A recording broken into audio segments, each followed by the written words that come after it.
pemerintah harus membuat silabus nilai-nilai Pancasila yang dikemas berdasarkan demografi masyarakat dalam pembinaan ideologi Pancasila. Peran Pancasila dalam pesatnya teknologi saat ini kerap terabaikan, padahal Pancasila dapat membangun karakter positif dalam berperilaku di era digital. Om Swastiastu. Assalamualaikum warahmatullahi wabarakatuh. Salam sejahtera untuk kita semua. Salam Namo Buddhaya Rahayu.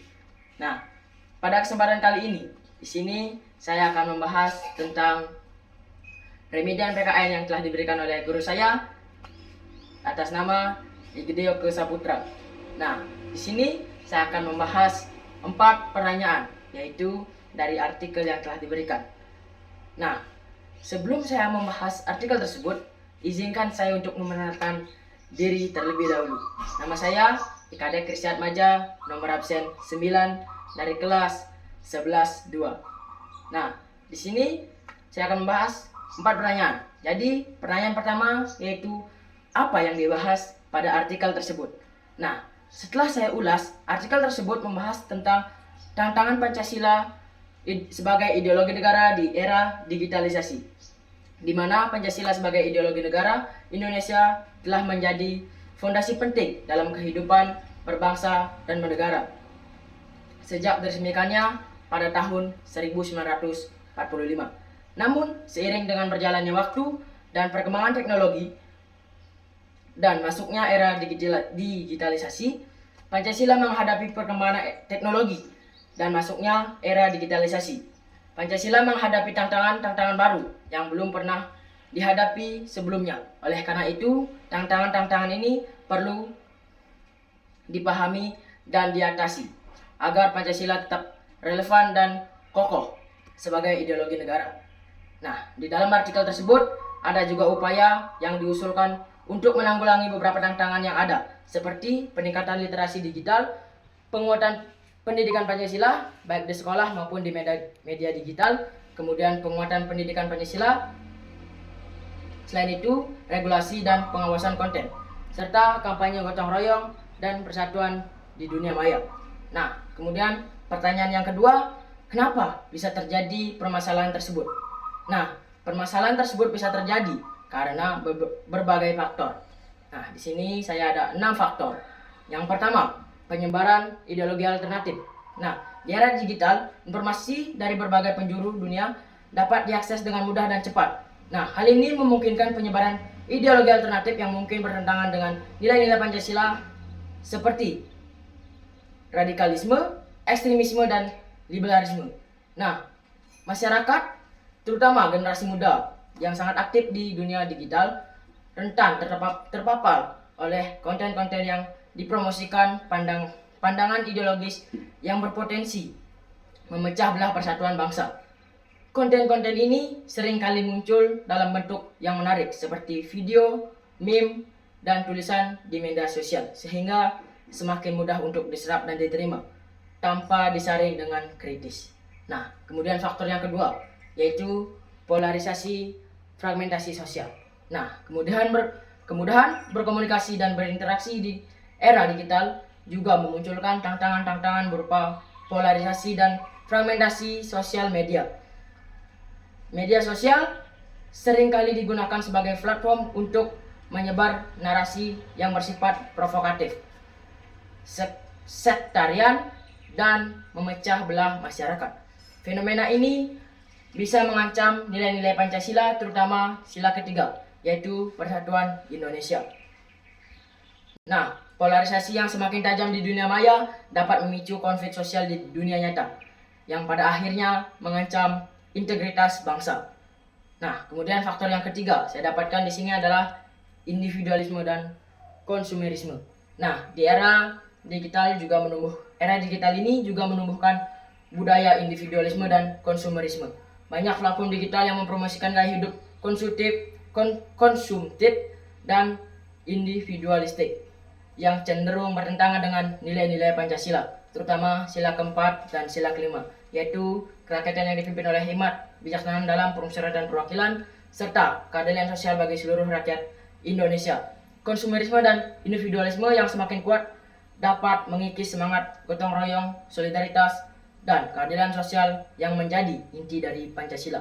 Nah, kemudian faktor yang keempat saya dapatkan berita palsu dan disinformasi. Salah satu tantangan terbesar di era digital adalah penyebaran berita palsu atau hoax dan disinformasi.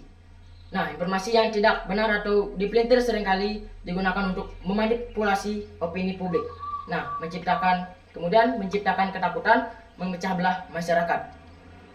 Nah, penyebaran berita palsu ini tidak hanya merusak kepercayaan publik terhadap institusi negara, tetapi juga dapat mengerus nilai-nilai Pancasila, terutama keadilan, kebenaran, dan juga mengerus persatuan. Nah, kemudian faktor yang kelima saya dapatkan yaitu keterbatasan pengawasan dan regulasi.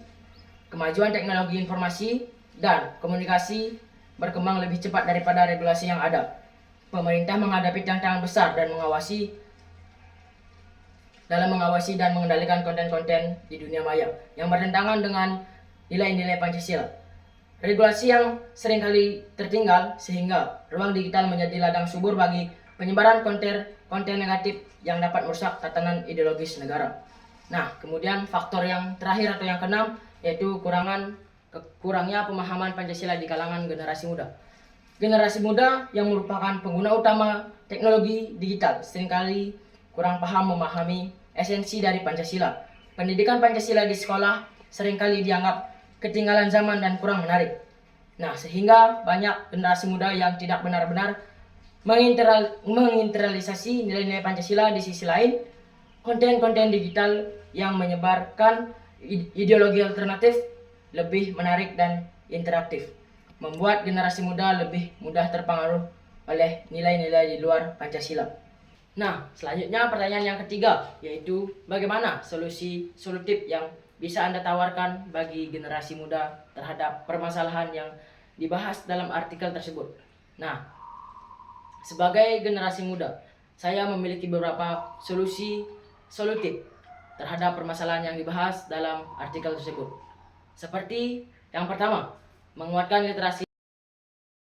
Generasi muda perlu membangun kebiasaan filtering informasi, bukan cuma mengandalkan hoax cek sesekali. Ini berarti belajar mengenali bias pribadi. Selanjutnya yaitu memahami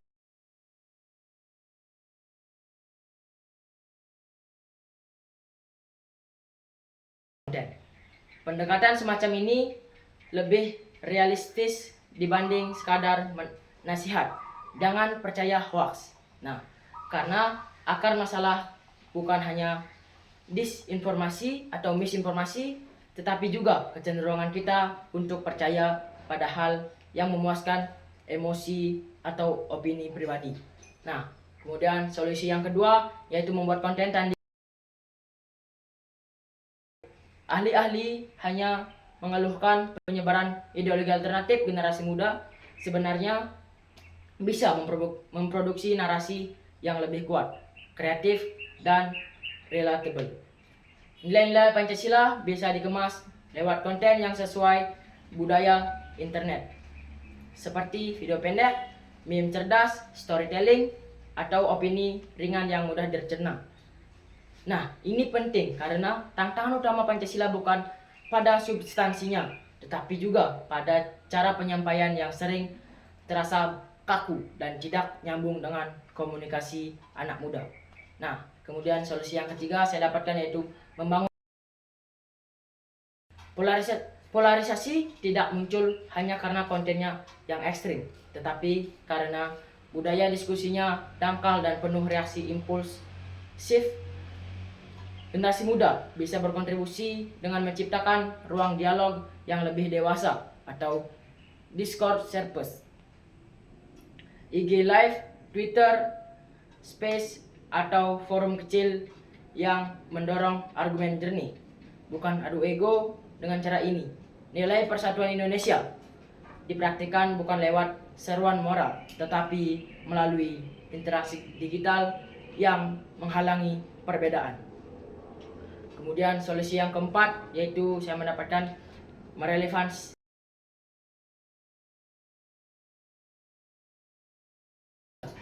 generasi muda perlu melihat Pancasila bukan sebagai hafalan, tetapi lensa untuk memahami masalah real. Kesenjangan digital, upaya kreator, dan cyberbullying, kemudian ada akses pendidikan, hingga eksploitasi data. Dengan mengaitkan Pancasila pada kejadian sehari-hari, ideologi ini menjadi lebih hidup dan tidak lagi terasa kuno. Reinterpretasi semacam ini lebih efektif daripada hanya meningkatkan jam pembelajaran Pancasila, karena perubahan cara berpikir lebih kuat daripada perubahan kurikulum. Nah, kemudian pertanyaan yang keempat yaitu kesimpulan. Nah, kesimpulan yang saya dapatkan di sini yaitu Pancasila menghadapi tantangan besar di era digitalisasi karena arus informasi yang cepat. Keberadaan ideologi alternatif, hoax, polarisasi media sosial, meningkatnya individualisme serta maraknya hoax dan disinformasi. Perkembangan teknologi yang bergerak lebih cepat daripada regulasi membuat ruang digital semakin rentan menjadi tempat penyebaran konten yang memecah belah dan melemahkan nilai-nilai kebangsaan. Selain itu, penyampaian pemahaman generasi muda terhadap Pancasila seringkali dangkal karena penyampaian dianggap tidak relevan dengan kehidupan mereka, sehingga pengaruh ideologi luar yang dikemas lebih menarik dan juga menjadi lebih mudah diterima. Namun, tantangan-tantangan ini tidak menjadikan Pancasila usang atau justru membuat peluang untuk menguatkan kembali nilai-nilai melalui pendekatan yang lebih kreatif dan adaptif. Dengan memperkuat literasi digital, menghadirkan pendidikan Pancasila yang relevan, serta memanfaatkan ruang digital untuk menyebarkan pesan positif, nilai persatuan, keadilan, dan gotong royong dapat terus dipertahankan. Nah, jadi itulah dia pembahasan 4 pertanyaan yang telah diberikan dari saya. Nah, sekian yang bisa saya sampaikan. Mohon maaf jika ada kesalahan kata. Saya tutup dengan para mesanti. Om Santi Santi Santi Om.